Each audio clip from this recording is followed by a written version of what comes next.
Alright guys, how's it going? Today I got some exciting news. Well, again, because this is my second time actually doing this. I'm on my way now to Toms River, New Jersey to actually get my car tuned. The reason why I say again is because last week, today's Saturday, so last Saturday, I went out to Procom Tuning in Toms River. That's the shop that's actually doing all the work. I was supposed to get my charge pipe installed along with the boost controller and a 300C fuel pump. I ran into several problems, unfortunately. I didn't think I was gonna go through these. Honestly, this is something you have to prepare, and honestly, it's my fault. Nothing to the shop. The shop is amazing. They did wonderful work and they helped me out to the best of their abilities. Unfortunately, I had a couple issues I ran into. One of them being that I had a hole in one of the silicone pipings to my intake, my Mishimoto intake. How did I get that hole? Honestly, I do not know. It looked like it was burnt. Probably one of the wiring from the HID. I had issues with my HIDs at one point. And I assume that's probably what happened. It probably burnt the hole through there. So it was throwing off the readings of the map sensor. And honestly, before heading to Procom tuning, my car was actually running kind of funny. Not terribly bad, but that honestly was the issue. Then the second issue I had was the charge pipe that I brought. Unfortunately, I didn't inspect the actual charge pipe prior to installing it, and one of the silicone hoses that came with the charge pipe was kind of cut too short. The hose that actually connects to the blow-off valve was too short, and so we had to kind of fabricate another hose to try to make it fit. So that took some time. The worst part, honestly, was that silicone hose that I had to get replaced for the Mishimoto intake. That was the biggest bitch ever, to be honest, because I'm in the middle of Toms River, New Jersey. Don't know that area, and I had to find a 3-inch diameter silicone hose. We called up so many shops. Finally, there was, I believe it was a Pep Boys 30 minutes out from the shop. So they put my car back together and I ended up going to pick it up. So there's 30 minutes to go and 30 minutes to come back. Not taking account that I drove almost 2 hours to go over there and 2 hours to come back. A lot of driving, something like that. Then the third and final issue that I had, it was actually an installation error. And honestly, it was a mistake. I'm not mad at it. It's unfortunate because now I gotta go, I kind of suffered for it. So once we got the car all ready to go, we threw it on the dyno. And honestly, I was expecting good numbers.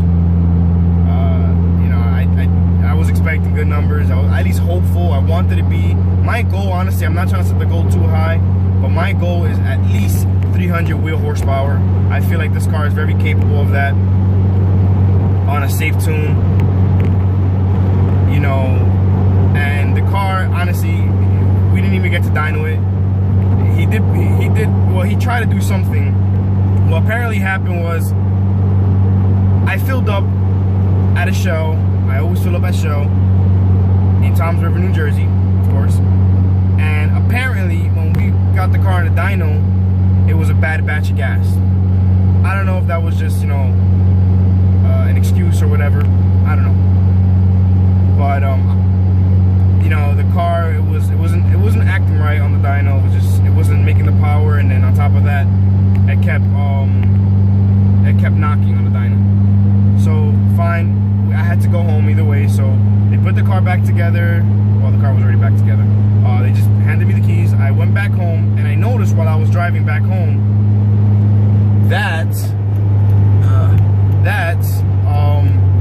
every time I got into boost at around, I would say 3,500 RPMs to 4,000 RPMs, I would look at my feedback learn, my fine feedback, what the fuck is it? Fine Find, knock, learn. There we go. And it was spiked down all the way to negative 8 point something. And I'm like, what the fuck? I'm like, what the hell's going on? And it was consistent. It wasn't like it was just doing it, you know, I would turn off the car, turn it back on to see maybe, I don't know, just to reset, you know, reinstall the tune to make sure everything was good. I'm driving the car again and it would continue to do it. I was honestly completely disappointed. I was so mad, so frustrated, but hey, what can you do? I get home and I was like, you know what, let me do some inspection. So I'm looking in the charge pipe area and I noticed, you know, to me, I honestly felt that it was a boost related issue. It wasn't a gas related issue because when I was driving regular, even on mid boost or just, you know, driving just normal, the car drove wonderful. Honestly, it drove actually 10 times better than the before. Just daily driving, it felt like the low end torque was there and it felt really good. And it's just when you got up to like $4 grand, that's when, you know, all hell broke loose. So I look at one of the vacuum lines that connects to the port on the blow-off valve, and it was actually crimped up to the point that, you know, it's crimped up. So I'm like, shit, this is the problem. This has to be the problem. So what I did was I ended up fixing the line. I straightened it out, and I go for a test drive. And lo and behold, the car runs beautifully. It runs really fucking good. It's on a very, very conservative tune right now, and it runs exceptionally good. I can't stress how good it runs. There's no more knock. It goes up to about, I think he tuned it around 20 pounds. I'm only seeing 19. Sometimes I hit 20 pounds, and right now, you know, when I got on the freeway, on the highway, I actually hit 20 pounds boost. And the car runs beautifully. So I ended up contacting Procom. If you guys need any tuning related or modding issues, installs, contact Joe from Procom. The guy is amazing. I can't stress how important customer service is in a shop like this. You know, in any business.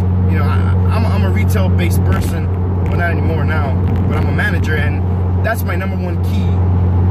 You know, when it comes to running a successful business, is honestly customer service. That's what it's about. Sometimes you can fuck up somebody's car, fuck up somebody's parts, and not saying that they fucked up my car or anything, so please don't take that into context. You know, but as long as you're providing that customer service and you're willing to help that person out through their, you know, their bad times, you know, honestly, you could turn things around as easy as that. Just being nice to them. And Joe took it above and beyond. You know, I spoke to him on Instagram? No, Facebook. That's when, you know, that's how I scheduled everything. And dude, to be honest, sorry about that. It looks like I got cut off there. So like I was saying, I scheduled everything on Facebook, and pretty much everything, you know, it went from there. He had to fit me in. We had some issues where, you know, I honestly am a busy person. I have a busy schedule. It's hard for me to take time off for me to say, you know what, let me go get my car tuned or install some parts. So, you know, he actually had to move some things around to fit me in last minute on that Saturday. And you know what, he kind of hooked it up. This Saturday, he's kind of doing the same thing. You know, I'm going there at 9 o'clock. Right now, it's 8:50, so I'm actually running a little bit late. But I already contacted him, let him know. And yeah, you know, that's pretty much what it is. The shop, when you get to this shop, you actually, when I first got there, honestly, I didn't know where the hell it was, because it's, you know, they don't have no signs or anything like that. But the moment you walk inside, you are greeted with the cutest, most loving pit bull ever. I don't know about you guys, but I'm a dog person. I have a Doberman and a Chihuahua myself. And this beautiful dog just greets you with such passion. You know, it's amazing. The shop is beautiful. It's clean. You feel like you're in a laboratory. Their dyno cell is immaculate. It's gorgeous. It looks like I don't know, like an art piece to me. Their shop, all you see is GTRs, Evos, STIs. They actually have, I think, an R33 there that I saw, an orange R33, which is one of my favorites. Yeah, and Lou is actually the tuner. Very nice guy. Both of them, they're brothers. Joe and Lou, they're both brothers. They run the shop together, and they do a very, very good, job. And honestly, I would highly recommend them to anybody, on this page, or owning Subarus or Evos. They do a lot of cars, to be honest. Not just Subarus. I see that they focus a lot on Subarus. I spoke to a lot of guys that are on their tunes, and honestly, they say they have nothing but great things to say about them. And also I wanted to say, these guys, Lou and all them, they actually, before, when you pay for the service, when you pay for the dyno tune, you actually paying for, they also include a dyno like a dyno checkup pretty much, and they make sure your car is up, it's capable and it's not leaking, it's not gonna blow up in the dyno. And hey, shit does happen on some dynos, some things you can't really control, but they actually try to take, extra care of it. Got cut off again. Looks like the battery temperature is getting too high. I have a lot of apps running on my phone now, so I guess it triggers, so it pretty much turns itself off. Alright, so like I was saying before, they actually do the check, and that's when they actually found all those problems that I was, having. And thankfully they did that, because if not, the car would have went on the dyno, the way how, I brought it in. And honestly, it could have been a lot worse. I could have left there on the trailer. So, I'm very grateful for them. And, let's see how this goes. I'll keep you guys posted. Please stay tuned. Like and subscribe if you can, please. It helps. Makes me feel special. Comment, ask any questions. You guys can follow me on Instagram. I'll post, my link in the bottom. I have Facebook as well. If you guys, have any questions, you guys can always come to me and ask me. And that's pretty much it. I'll post some videos of the shop itself and some pictures, and just, I'll post, the dyno numbers and all that shit. Honestly, I'm hoping for good fucking numbers. I really am. Honestly, I've always been disappointed every time I go to get my car tuned. For some reason, I have the worst luck when it comes to fucking tuning. Even with the best parts in the world, I always had bad fucking luck. So hopefully this time, cross my fingers, it goes good. Please, guys, pray for my motor. I don't need even a goddamn trailer. That's pretty much it, guys. Stay tuned.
Guys, I just finished with Procom now. The car's tuned. I just got my printout now, and I'm just going over the actual graph itself. Seems like the car made peak wheel horsepower at 313 wheel horsepower, of course, and then we have 330 foot-pounds of torque. And honestly, I don't really care too much about the numbers, because it's not really about the numbers. The way how the curve is, it's a very smooth curve. I would show you guys, but I probably won't pick it up in the camera, so I'll probably just take a picture of it and post it on the video itself. Again, these guys are really great guys. I strongly recommend them. But yeah, I mean, let's take it for a drive and let's just see how it goes, Alright guys, I'm gonna just do about to turn on over here. I'm about to just do a quick pull. Nothing too crazy. Just see how the car feels. Just let this car get some space.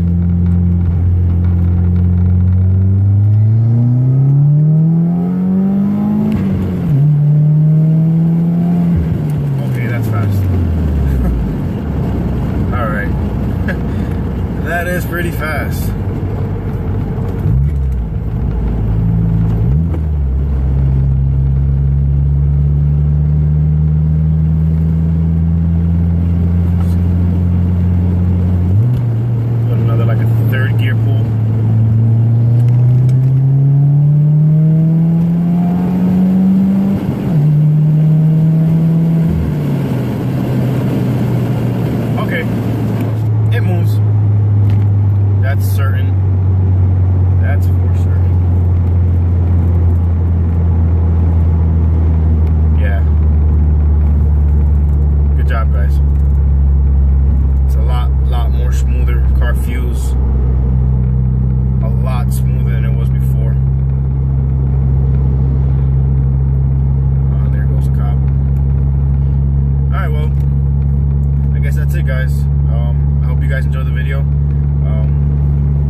Like, share, whatever the hell you guys had to do. Follow me on Instagram, like I said before. I post some pictures and some videos of the actual dyno session. I don't think I have too much footage